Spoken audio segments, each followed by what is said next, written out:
Hi, this is Tahira. Hi, this is Rajat.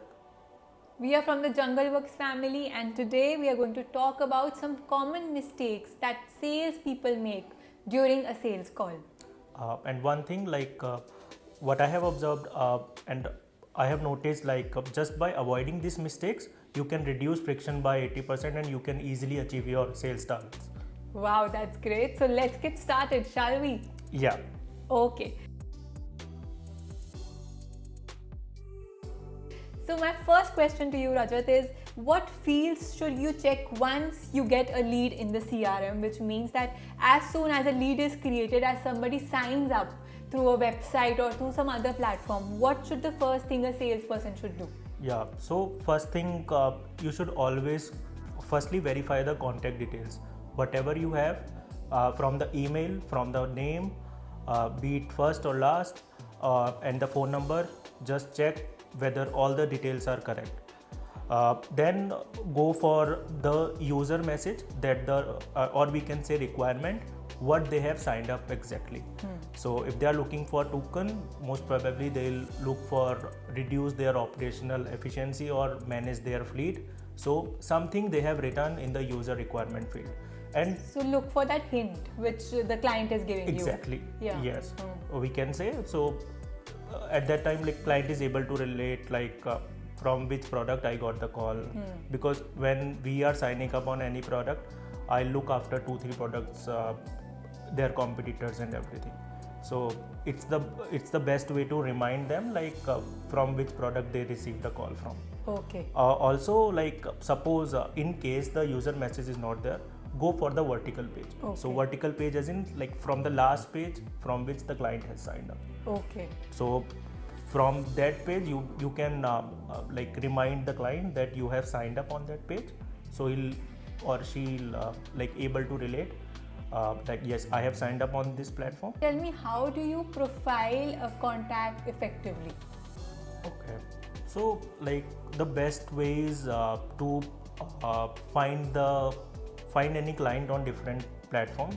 So the best one is LinkedIn, through which we can get all the details. Right. In which company the client is working, what is their current position, is he or she a decision maker, or what are their roles and responsibilities.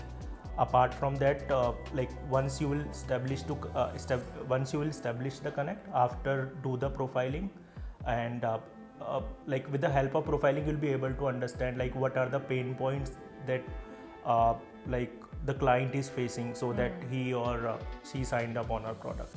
So yes, the best way is LinkedIn. Through LinkedIn you'll able to identify all the analysis that can help you in going forward while you making a deal with them. Yeah, also I feel, Rajat, that you can also go a step further and check what kind of a person they are, what kind of post they have put, just so that while talking to the person you can make your tone like that, so exactly. that it is more relatable. Yeah, exactly. Yeah. So you'll be able to relate it more, and it will be beneficial for you when you'll able to make a good connect with the customer. Yeah. And the customer also feels that the salesperson is well researched. He has just not come like that. Yes. Okay, so coming up next is how should you introduce yourself to the client? Once you know everything about the client, now the next step is you have to pick that phone up and make that important call, first call. Yeah. So Tahira, according to me, the basic thing is don't forget to mention your name when you are calling a client. Apart from that, your position. So being a sales guy, always introduce as a consultant, because it indicates a friendship. So consultant means you will consult a best possible way to their pain points, whatever solution they are finding for. Right.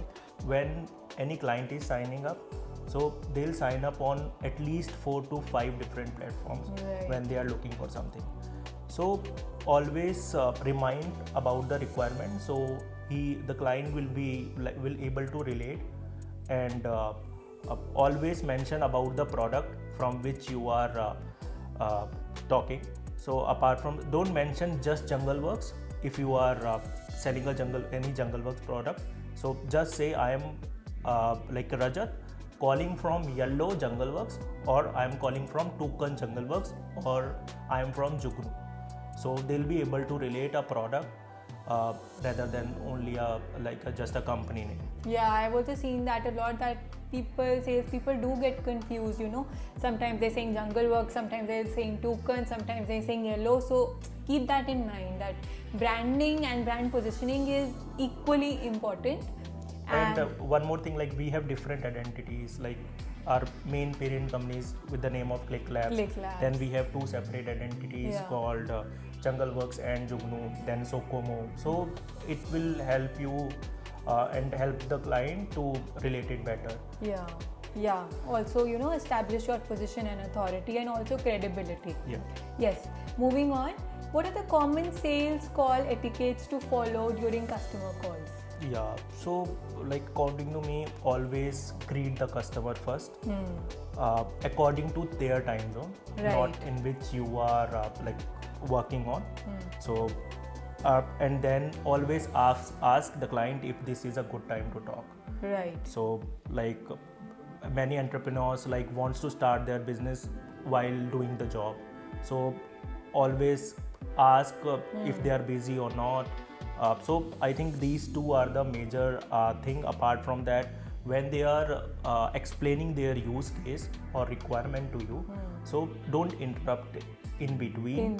Be little polite in everything, even if the customer is escalating or sometimes rude, maybe because of any certain reason. Just be polite and understand their pain points and try to solve their pain points with your solutions. Yeah, so be empathetic, be polite, but don't be low on energy. That gives a bad impression. We've heard many calls where people are very low on energy. So the other person might feel that, this person is not interested in selling. So once, you've made the connect, you've greeted the client, then how do you go forward and guide the call effectively? So according to me, Tahira, like this is the most like a major part when it comes to taking a sales call. So always try. There is something called BANT analysis. Okay. Maybe if you have heard. So it stands for budget, authority, needs, and timeline. Okay. So always try to cover these 4 points during your sales call. Budget, authority, needs, and timeline. Yeah. Okay. So with the help of this, you will be able to like conclude everything when it comes to any discovery call of the client.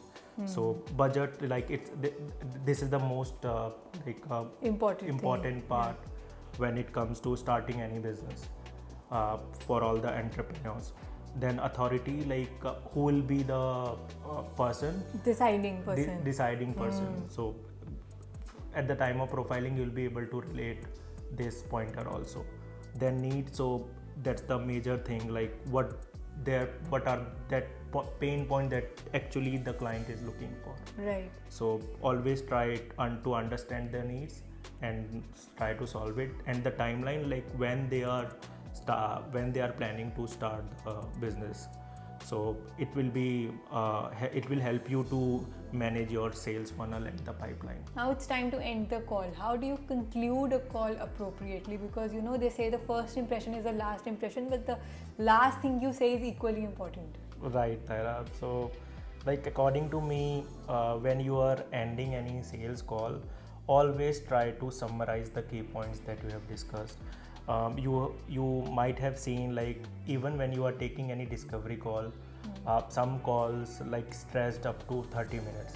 So the client will forget when you'll take the next slot, and it will be difficult for you to like determine what we have discussed. So just to remind them, and so always try to summarize the key points that we have discussed.